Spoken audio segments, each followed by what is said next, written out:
दिल्ली की राजनीति में तेज तर्रार चेहरे के रूप में उभरे राज्यसभा सांसद राघव चड्ढा अब आम आदमी पार्टी को छोड़कर भारतीय जनता पार्टी का दामन थाम चुके हैं।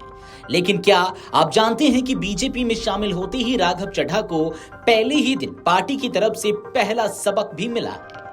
पहला दिन, नई पार्टी, नए लोग और सबसे अहम, नई कार्यशैली। अरविंद केजरीवाल की आम आदमी पार्टी में जहां आक्रामक बयानबाजी और सीधे हमले आम थे, वहीं बीजेपी में रणनीति ज्यादा संगठित और नियंत्रित होती है। कहा जाता है कि बीजेपी में हर बयान, हर कदम एक तय लाइन के अंदर होता है। तो ऐसे में आइए हम आपको बताते हैं बीजेपी में शामिल होते ही राघव चड्ढा को पहले ही दिन क्या सबक मिला है।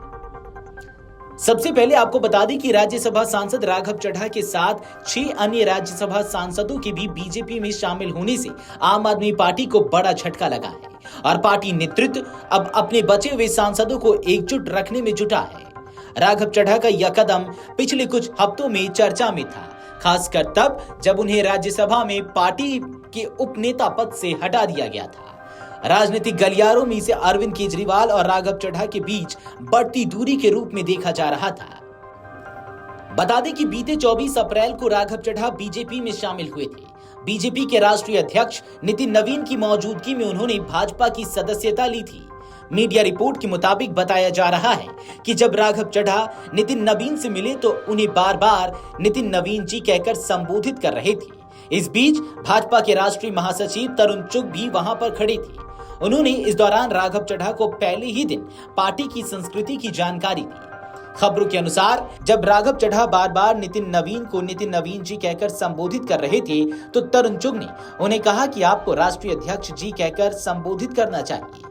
भाजपा के अंदरूनी सूत्रों के अनुसार बीजेपी में शामिल हुए राज्यसभा सांसद राघव चड्ढा के लिए यह भाजपा की संस्कृति और अनुशासन का पहला सबक था। दरअसल राघव चड्ढा ने पिछले कुछ वर्षों में युवाओं के बीच अपनी अलग पहचान बनाई थी। उन्होंने ऐसे मुद्दे उठाए जो सीधे आम लोगों और खासकर युवाओं की रोजमर्रा की जिंदगी से जुड़े थे, लेकिन पारंपरिक राजनीति में अक्सर नजरअंदाज कर दिए जाते थे। इन मुद्दों में पितृत्व अवकाश, ट्रैफिक संकट और इसके अलावा एयरपोर्ट पर महंगे समोसे और 10 मिनट डिलीवरी मॉडल के जरिए गिग वर्कर्स के शोषण जैसे विषय शामिल थे। गिग वर्कर्स की समस्याओं को समझने के लिए उन्होंने एक दिन ब्लिंकिट डिलीवरी पार्टनर के तौर पर भी काम किया था।